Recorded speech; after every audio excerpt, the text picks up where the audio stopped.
우리는 지난번에 마태복음을 함께 은혜를 나누면서 예수 그리스도가 본격적인 공생애를 시작하게 된, 또 본격적인 공생애를 시작하기 전에 하셨던 일들에 관해서 함께 나누었던 적이 있습니다. 그것은 바로 이제 그 두 가지가 있는데, 지난번에 그 중에 한 가지를 우리가 함께 이야기를 나누었습니다. 그 한 가지가 무엇이냐면 요단강에 나아가셔서 세례 요한에게 물로 세례를 받으셨다는 겁니다. 그리고 이제 오늘 마태복음 4장에 기록된 성령에 이끌려 광야에 나가시고, 그리고 광야에서 마귀로부터 세 가지 유혹을 받은 것이 기록되어져 있습니다. 그리고 세 가지 유혹을 받고 그 세 가지 유혹으로부터 승리하신 그러한 이후에 예수님께서 본격적으로 공생애를 시작하셨다, 우리는 이렇게 알고 있습니다. 그러나 무엇보다 중요한 것은 예수님께서 공생애를 시작하시기 바로 전에, 바로 본격적인 공생애를 위한 그러한 준비 작업들을 하시면서 12제자를 부르시게 되어지는데, 그 12제자를 부르신 것이 이제 본격적으로 공생애를 시작하는 마지막 준비 단계였다, 이렇게 말씀을 드릴 수 있습니다. 예수님께서 12제자를 다 부르셨습니다. 12제자를 다 부르신 이후에 예수님께서 본격적으로 공생애를 시작하셔야 되는데, 예수님께서는 아직 때가 되지 않으셨기 때문에 공생애를 시작하지 않으셨던 것입니다. 그 이유에 대해서는 무엇인지 잘 모르겠지만, 예수님께서 이제 물로 세례를 받으시고, 그리고 광야에 성령에 이끌려 나가셔서 마귀의 유혹을 받으시고 그 유혹에서 승리하시고, 그리고 예수님께서 이제 많은 제자들 가운데 특별히 12제자들을 예수님께서 부르셔서 공생애를 위한 준비가 다 끝나셨음에도 불구하고 예수님께서는 아직 자기의 때가 되지 않으셨기 때문에, 자기의 때가 되지 않았기 때문에 공생애를 시작하지 아니하시고 그 때를 기다리고 계셨습니다. 그 때가 얼마나 지났는지 모르겠습니다. 예수님께서 12제자를 부르시고 그리고 난 이후에 때가 얼마나 지났는지 알 수는 없지만, 이제 세례 요한이 헤롯 왕에게 붙잡혀서 감옥에 갇히게 되자 이제 예수님께서는 본격적으로 공생애를 시작하게 되시는데, 예수님께서 공생애를 시작하시면서 세례 요한과의 관계, 다시 말하면 구약과 신약의 관계를 어떻게 맺었느냐 하면, 예수님께서 세례 요한의 사역을 강제적으로 멈추시게 하신 것이 아니고, 세례 요한의 사역이 다 끝날 때까지, 세례 요한의 사역이 다 끝날 때까지 예수님께서는 자기의 때를 기다리고 계셨다고 하는 것을 우리는 알아야 될 필요가 있는 겁니다. 그래서 세례 요한이 헤롯에게 붙잡히고, 그리고 헤롯에게 붙잡혀서 자연스럽게 그렇게 되면서 세례 요한이 이제 목이 잘리는 참수형에 처할 때까지 세례 요한의 사역이 잡힘과 동시에 세례 요한의 사역이 끝나고, 세례 요한이 잡힘과 동시에 예수님의 공생애가 아주 자연스럽게 시작되어졌다고 하는 것을 우리는 성서를 통해서 잘 알 수 있습니다. 사람과 하나님의 사역과의 관계에 있어서 이 부분이 굉장히 중요한데, 내가 하나님의 사역을 위하여 누군가의 사역을 강제로 폐하거나 강제로 중지시키는 그러한 일을 예수님께서 하지 않으셨다는 겁니다. 예수님께서는 자기에게 정해진 때가 있었고, 세례 요한에게는 하나님께서 지정해준 때가 있었기 때문에 그 두 사역이, 한 사역이 맞춰지고 다른 한 사역이 시작될 수 있는 그 접점을 자연스럽게 끝나게 하게 하시고, 그리고 자연스럽게 시작될 수 있도록 하나님께서 절묘한 시간표를 만들어 놓으셨다는 겁니다. 그리고 또한 오늘 예수님의 사역의 시작을 가만히 보면, 예수님의 사역이 많은 정치적 지도자들이 있고, 많은 종교적 지도자들이 있고, 많은 경제적인 부유한 사람들이 있고, 권세가 있고 권위가 있는 사람들이 모여 사는 예루살렘과 같은 커다란 성에서 시작된 것이 아니라 정말 소외당하고 멸시당하는 미천한 사람들이 모여져 있는, 요즘으로 이야기하면 시골, 변두리, 소외된 곳에서부터 예수님께서 그 사역을 시작하셨다고 하는 것이 오늘 저와 여러분들에게 주는 의미가 있다고 저는 생각을 합니다. 예수님께서 이렇게 소외된 사람들, 멸시받는 사람들, 천대받는 사람들이 모여있는 그곳에서 사역을 시작하셨는데, 이 사역에 대해서 오늘 마태복음에 뭐라고 기록되어져 있냐 하면은, 이 마태복음의 저자 마태는 흑암에 앉은 백성이 큰 빛을 보았다 이렇게 기록하고 있습니다. 또 사망의 땅과 그늘에 앉아있는 자들에게 빛이 비추었다라고 마태는 기록하고 있습니다. 지금 이 예수님께서 활동을 시작하시는 이 지역, 갈릴리 호수 주변과 예루살렘 주변, 이 모든 하나님의 백성들이 살고 있는 이 땅에는 우리가 정치적으로나 종교적으로 충분히 이해하여야 할 상황이 있는데, 그것이 뭐냐면 바로 정치적으로는 로마의 속국이었다고 하는 겁니다. 로마의 지배를 받는 땅이었기 때문에 그들은 자기들의 주권을 마음대로 행사할 수 없었습니다. 다른 말로 이야기하면 정치적인 암울한 흑암기에 접어들어 있었다고 하는 겁니다. 그런가 하면 유대인들은 메시아를 기다리며 정치적인 독립운동을 행하면서 또 메시아를 기다리고 있는 영적인 흑암기, 영적으로 암울한 상태에 있었다고 하는 겁니다. 그래서 예수님의 나타나심은 각 계층에 따라서 이해관계가 얽히기 시작했던 겁니다. 정치적인 메시아를 바랐던 사람들은 요즘 말로 쉽게 이야기하면 뛰어난 지략과 전술과 전략을 가진 독립운동가 또는 장군과 같은, 다윗과 같은 왕이 나타나기를 기대했던 것이고, 종교 지도자들은 정말 다윗의 혈통을 이은 그 성경에 기록된, 성서에 기록된 정말 메시아, 왕과 같은 모습으로 풍채가 당당하고 많은 구원군들을 이끌고 와서 내가 하나님의 아들이다, 메시아다라고 선포할 수 있는 그러한 종교적인 지도자의 메시아를 기다리고 있었는데, 이 메시아가 정치적으로 지도자들이 원하는 메시아와 종교적인 지도자들이 원하는 그 메시아가 예루살렘 성전에, 예루살렘 광장에 나타난 것이 아니라 소외받고 멸시받는 사람들이 거하는 그곳에 나타났다는 겁니다.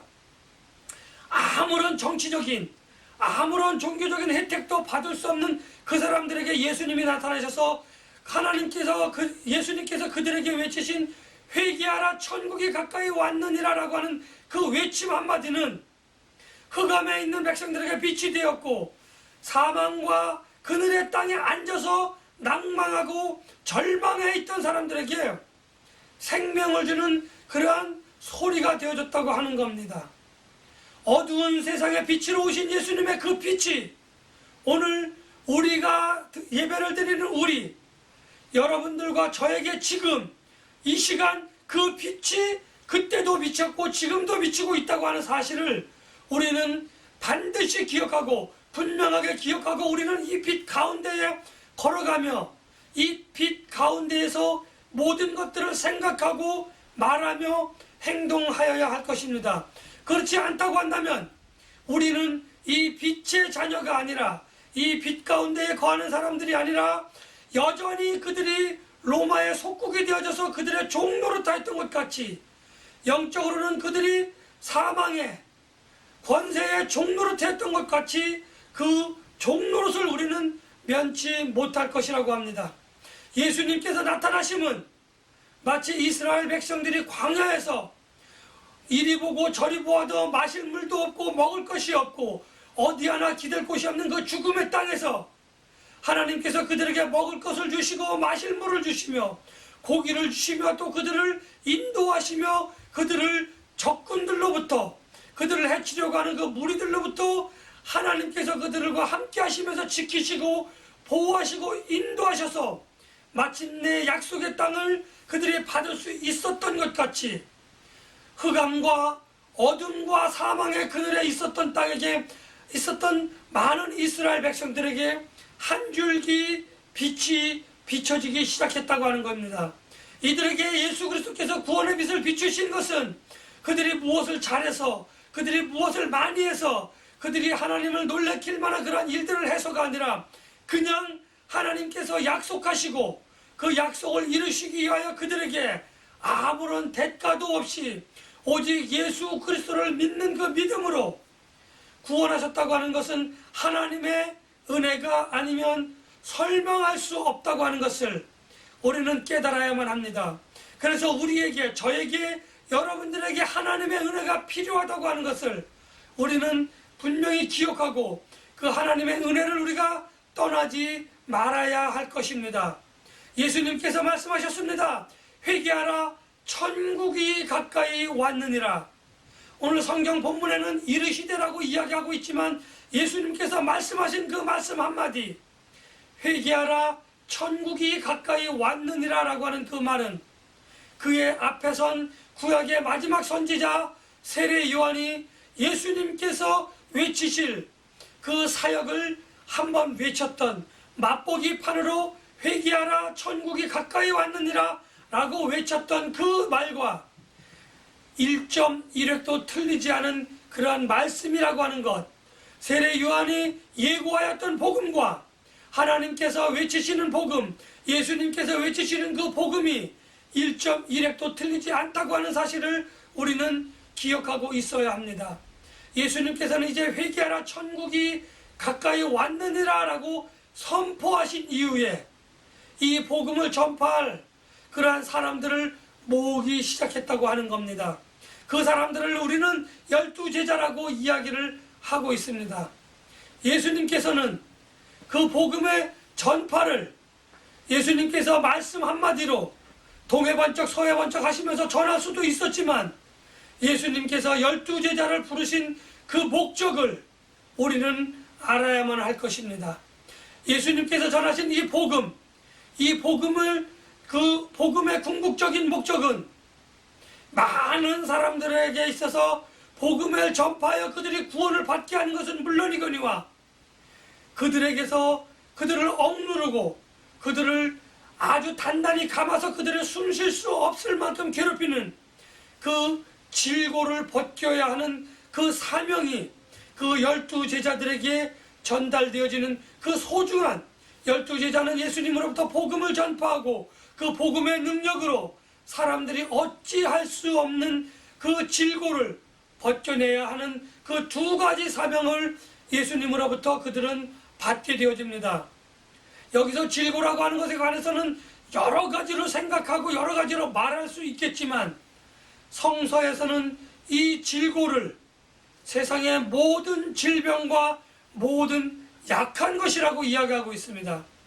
정말로 이것을 다른 말로 이야기한다 한다면 사람들이 가진 생로병사다 이렇게 말씀할 수 있습니다. 사람이 아무리 강한 것 같지만 눈에 보이지 않는 박테리아, 바이러스에 의해 감염되어지고 그리고 아무런 손도 쓰지 못한 채 이유도 쓰지 못하고 그 이유조차도 모르는 상태에서 죽어가는 것을 우리는 지난 3년간 팬데믹 기간 동안 수없이 뉴스로 접하고 들었습니다.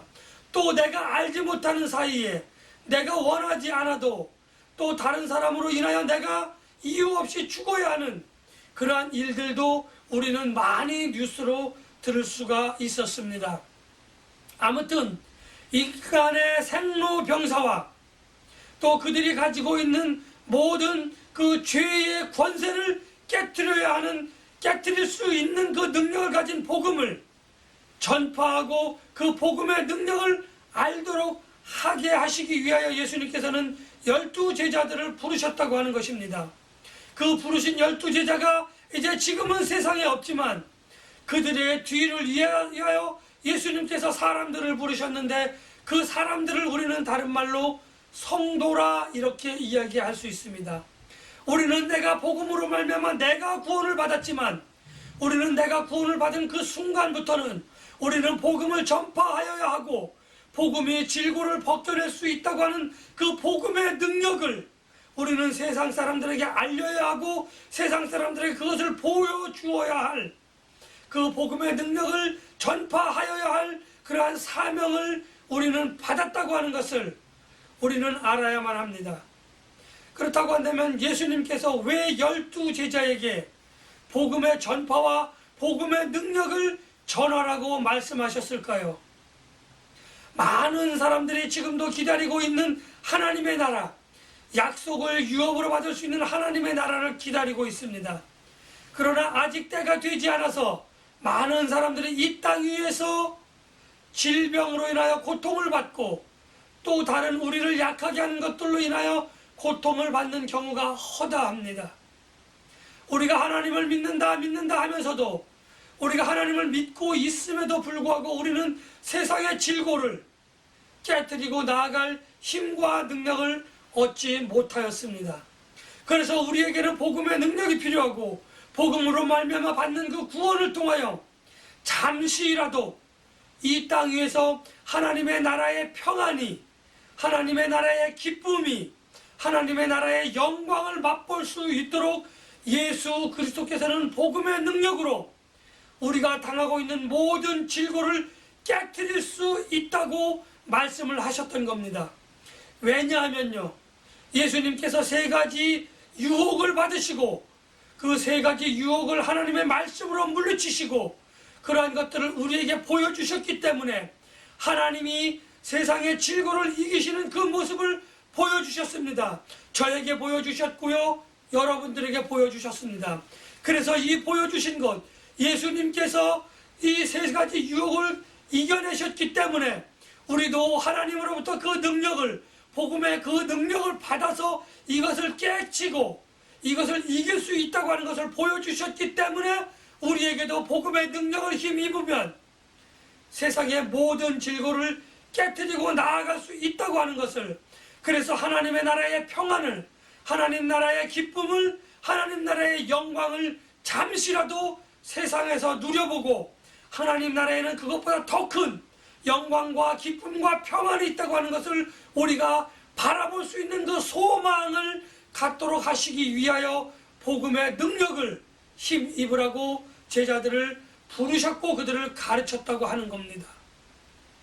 하나님께서 이 복음의 능력을 전하라고 한 그 사람들, 바로 그 사람들이 저희고 그 사람들이 바로 함께 예배드리는 여러분들이고 함께 영상을 시청하시는 그러한 많은 신앙인들이라고 하는 것, 하나님을 아버지로 고백하는 참 신앙인들이 바로 그 복음을 위하여 부르심을 받으신 성도다. 저는 이렇게 단정지어서 이야기하고자 합니다.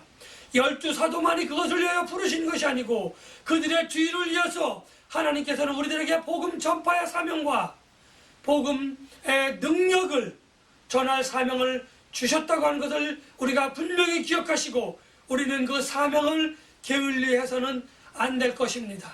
하나님께서 부르신 하나님께서 여러분들을 부르셨는데 우리가 아무런 능력으로도 아무런 힘으로도 아무런 권세를 가지고도 하나님의 복음 전파를 우리는 할 수 없습니다. 왜냐하면 하나님의 구원의 사역은 우리가 할 수 있는 것이 아니고 삼위일체 하나님이 하시고 우리는 거기에 믿음으로 고백하며 거기에 쉽게 은혜로 동참할 수 있다고 하는 것을 우리는 기억하고 있습니다. 그러나 예수님께서 제자들을 부르신 가장 중요한 목적은 이제 장차 예수님께서 죽으시고 예수님께서 부활하시고 승천하시게 되면 예수님이 이 땅 위에 없을 것인데 예수님께서 이 땅 위에 없다고 하는 것은 복음의 본질이 복음이 이 땅 위에 없다고 하는 겁니다. 그렇다고 한다면 누가 예수님을 대신해서 복음을 전할 것이며 누가 예수님을 대신해서 복음의 능력을 전할 것이냐는 문제에 대두되게 되어집니다. 다른 말로 이야기하면 예수님은 없어졌다, 거짓 예수가 나타나서 거짓 복음을 전하게 될 때에 누가 참다운 복음으로 누가 진리로 그것을 맞서며 진리를 수호할 것이냐 하는 문제에 부닥치게 되어진 것입니다. 그래서 예수님께서는 자신의 힘과 능력으로 자신의 권능으로 복음을 온 세상에 전할 수도 있었지만 자기가 부재한 가운데에라도 자기를 대신해서 복음과 복음의 능력을 전할 그 사람들이 필요하셨습니다. 그리고 복음과 그 복음의 능력을 전하는 데에 있어서 어떤 제한된 그러한 상황에 처해 있을 때에 그들이 그 상황을 타개해 나갈 수 있도록, 그들이 정말 이러한 상황 속에서 복음을 전할 수 없구나 라고 해서 복음 전파의 사역을, 복음의 능력을 전하는 그 사역을 그들이 중단하지 않도록 사람들에게 복음을 가르치고 복음의 능력을 보여주었고, 그리고 차후에는 또 다른 보혜사 성령님을 우리에게 보내주셔서 사람의 말과 사람의 행동으로 성령님이 감동과 말을 거기에 더하여 주셔서 복음을 전하는, 다시 말하면 사람이라면 누구나 할 수 있는 하나님의 능력을 힘입어서 누구나 복음을 전하고 복음의 능력을 전할 수 있는 그 환경을 만들어 주시기 위하여 12명의 제자를 부르셨다고 하는 겁니다. 다시 말하면 사람이 할 수 없는 방법으로 복음을 전파하도록 그렇게 예수님은 자기 혼자만 그 사역을 감당하신 것이 아니라, 사람들이라고 한다면 예수 그리스도를 믿는 사람들, 성령님을 믿는 사람들, 하나님을 아버지로 고백하는 모든 성도들, 크리스찬들이라고 한다면 누구라도 복음을 쉽게 전할 수 있는 그 바탕을 만들어 놓으셨고, 그것을 제자들이 직접 하실 수 있도록 하시기 위하여 공생의 기간 중에도 예수님은 12제자들을 둘씩 짝을 지어서 파송했던 그러한 하나님 성서의 기록이 우리에게 성서를 통해서 나타나 있다고 하는 것을 우리는 기억해야 합니다. 12제자들은 예수 그리스도의 능력을 힘입고 하나님 아버지의 권능을 힘입어서 복음을 전파하였고 복음의 능력을 전파하였다고 하는 것이 성서에 기록되어져 있습니다.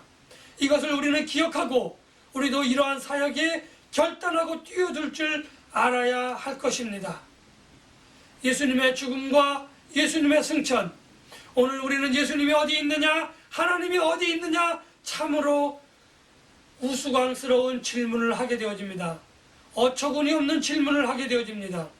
사실 그것은 어처구니 없는 질문이라기보다는 아직 연약한 믿음을 가진 사람들이, 불안한 믿음을 가진 사람들이라고 한다면 누구든지 그런 질문을 할 수 있겠지만, 내 입술을 통하여 사역하시는 성령 하나님, 내 행동을 통하여 사역하시는 성령 하나님, 내 생각을 주관하시는 성령 하나님의 사역을 통하여 우리는 예수 그리스도의 살아계심을, 하나님의 살아계심을 우리는 전할 수 있을 것이라 저는 생각을 하게 되어집니다. 이제 예수님께서는 12제자들을 부르시고 그들을 택하셔서 그들로 말미암아 온 세상에 전파되도록 그들을 부르셨습니다. 그것을 위하여 12제자를 부르셨는데 이것을 요즘 말로 예수님의 큰 그림이라고 이야기할 수 있습니다. 예수님의 큰 그림은 12제자들에게 한정되어지지 않고 오늘 함께 예배하는 저, 함께 예배하는 여러분, 우리 모두에게도 그 예수님의 큰 그림 안에 우리 모두가 들어가 있다고 하는 사실을 기억하시기를 바랍니다. 예수님께서 우리를 동역자로 부르셨습니다. 우리를 사역자로 부르셨습니다. 예수 그리스도의 그 구속의 사역, 그 구원의 사역에 우리는 전파하고 우리는 그 능력을 또 전파해야 하는 그러한 사명이 오늘 저와 여러분들에게 전해졌습니다. 여러분들에게 주어졌습니다. 예수님께서 말씀하셨습니다. 회개하라, 천국이 가까이 왔느니라. 이 한 말씀 기억하시고 예수님께서 말씀하신 그 말씀이 예수님만의 말씀이 아니라 오늘 우리가 사는 곳에서, 우리가 행동하는 것에서, 우리가 말하는 것에서 이루어지는, 그래서 이제는 우리가 회개하라, 천국이 가까이 왔느니라 라고 외치며 온 땅의 모든 사람들이 구원을 받을 때까지 복음을 전파하고 복음의 능력을 전파하는 저와 여러분들이 되시기를 예수님의 이름으로 간절히 축복하며 기원합니다.